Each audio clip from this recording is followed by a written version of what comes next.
di awal musim ini membawa perubahan besar bagi Manchester United. Klub melepas Andre Onana ke Trabzonspor dengan status pinjaman hingga akhir musim. Meski tanpa biaya transfer, seluruh gaji Onana ditanggung klub Turki tersebut. Menurut laporan Manchester Evening News, kepergian Onana justru disambut lega oleh pemain Manchester United. Mereka menganggap situasi di ruang ganti kini lebih kondusif tanpa kehadiran 4 kiper senior. Dengan komposisi yang lebih ramping, masalah perebutan posisi bisa diminimalisir.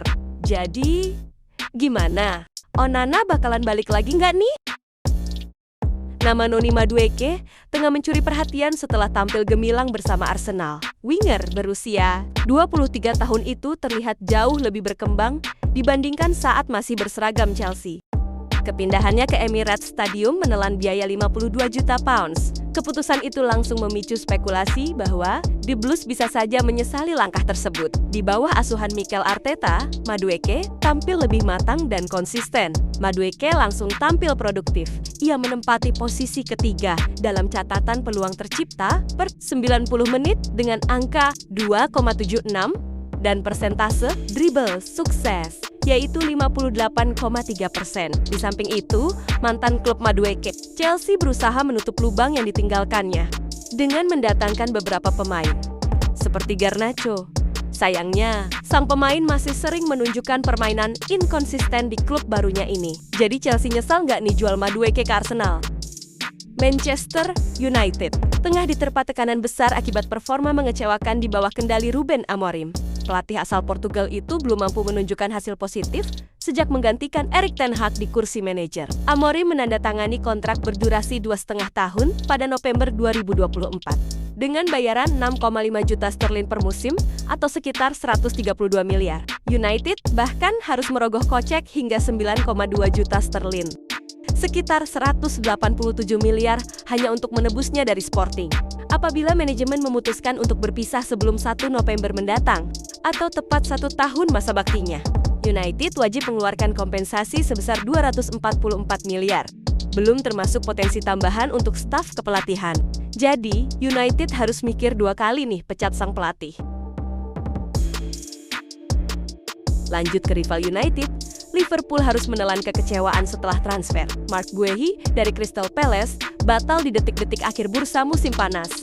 Padahal, kedua klub sebelumnya sudah menemukan kesepakatan soal nilai transfer. The Reds bahkan disebut telah menyiapkan presentasi resmi untuk menyambut bek timnas Inggris itu. Prosesnya sempat berjalan mulus dengan angka 35 juta sterlin yang disetujui kedua belah pihak. Guehi bahkan sudah menjalani tes medis di fasilitas Liverpool.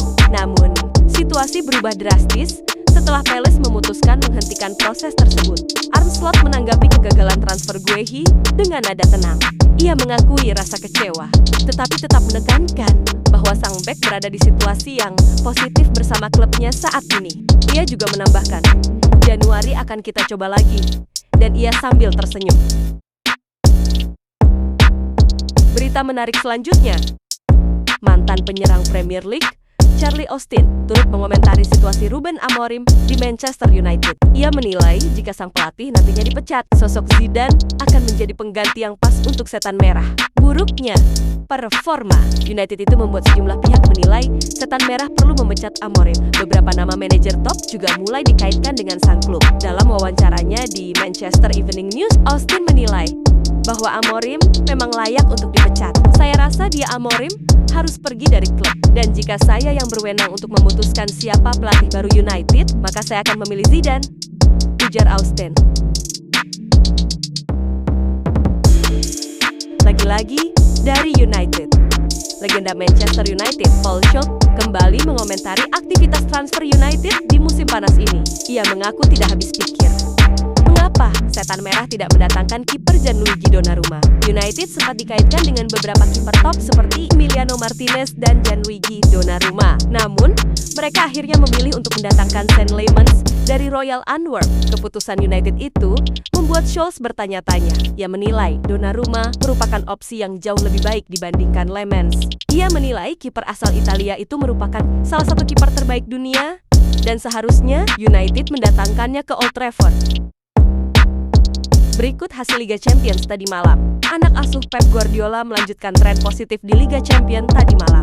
Bermain di kandang sendiri, Manchester City tampil perkasa melawan Napoli. Drama terjadi sejak menit ke-21, ketika Giovanni Di Lorenzo diganjar kartu merah setelah melanggar Haaland. Bermain dengan 10 orang membuat Napoli kesulitan. City pun mengambil alih. Hasilnya, di menit 56, Haaland membuka skor dan memecahkan rekor 50 gol tercepat di Liga Champions. 9 menit berselang, Jeremy Doku menambah gol kedua. City menang 2-0. Sementara malam kembali pahit bagi Napoli yang tak mampu menahan gempuran sang juara bertahan.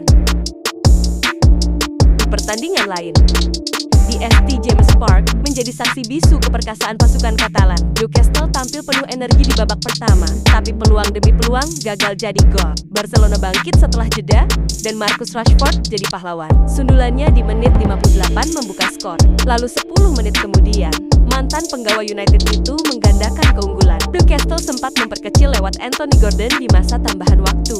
Namun, terlambat. Barcelona pulang dengan kemenangan 2-1. Sementara Rashford pulang sebagai bintang utama. Dan berikut hasil pertandingan Liga Champions tadi malam.